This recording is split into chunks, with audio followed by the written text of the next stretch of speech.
Nak touch and go QRP kini lebih mudah dengan Huawei Band 10. Dekat tangan aku ni merupakan Huawei Band 10. Fungsi standing dengan smartwatch tapi harga macam band.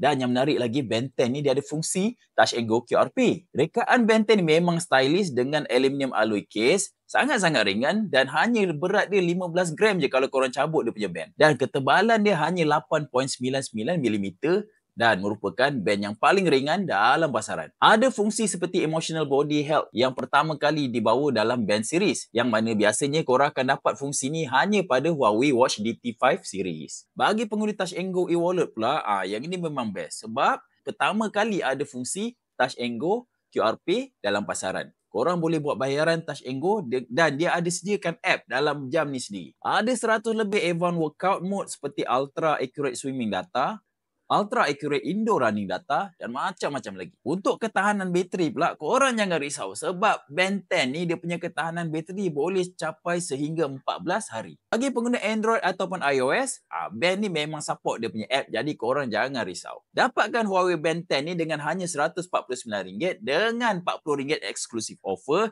dan yang menarik lagi ada 700 lebih watch face percuma. Dapatkan dekat link yang aku sediakan dekat bawah.